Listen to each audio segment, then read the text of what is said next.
Okay mga boss, samot-saring komento, reaction ang mga nababasa natin sa social media about ito sa Manny Garland graduation ng mga kabataan ngayon sa school.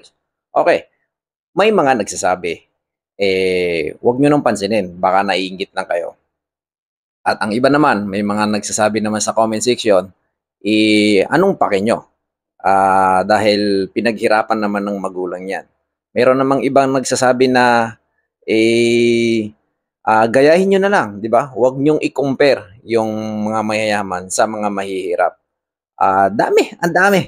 Ang gulo 'no? Ang daming mga reaction yung mga nagsasabi diyan sa social media sa mga comment.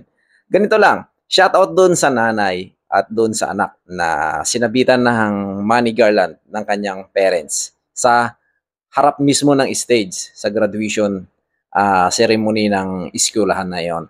Okay, shoutout sa iyo, inay. Ganito lang, hindi mo maiwasan ako o ito lang yung reaction ko, opinion ko lang ito. Hindi niyo po maiwasan na kayo ay i-bash sa social media, sa SOCMED. Kasi nga ay ipinost niyo yung larawan niyo eh. Para sa akin, ginagawa niyo lang naman siguro ay para ma-impress ang inyong anak or 'di ba, maging proud kayo. Well, normal lang naman na maging proud ka sa iyong anak kasi nga nakapag-aral at nakapagtapos. Pero hindi niyo po ba naisip yung impact nito sa mga kabataan, yung mga naghihikahos sa buhay na ito?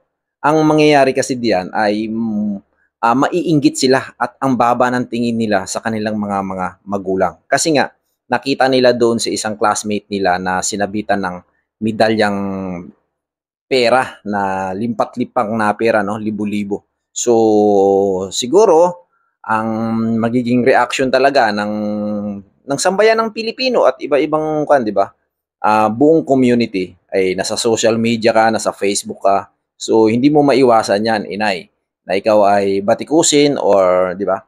Daming reaction, daming video na kuwan, nagre-react dahil nga doon sa mga kapuspalad talaga ay marami talagang magrereklamo. Well, baka sabihin naman ng isa sa mga viewers ko, sa mga followers ko na makakapanood ng video nito, baka naman Boss Dave, ikaw ay naiinggit. Well, ako hindi ako naiinggit, ako yung taong hindi inggitero. Ako kasi ay sapat na at nakontento ako kung anong meron sa akin. Hindi ko ugaling mainggit sa isang kasi kaya ko naman maghanap buhay.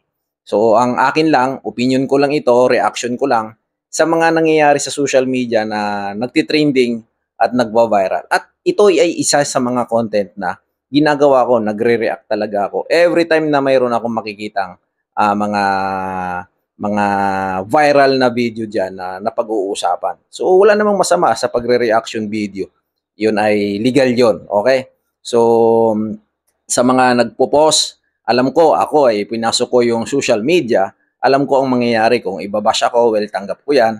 Pero um, nasa tama lang talaga dapat tayo. Hindi tayo dapat basta-basta nagkukuha ng tao nang wala naman tayong alam sa buhay nila. Okay, so hanggang dito na lang naman muna yung aking video mga boss. So sa mga parents, sa mga student na nag-graduate ngayong 2024, yan, congratulations sa inyo guys. Maraming maraming salamat at kayo ay nakapagtapos. Hoping na kayo ay makapagtrabaho para makatulong kayo sa inyong mga magulang. Yun, congratulations!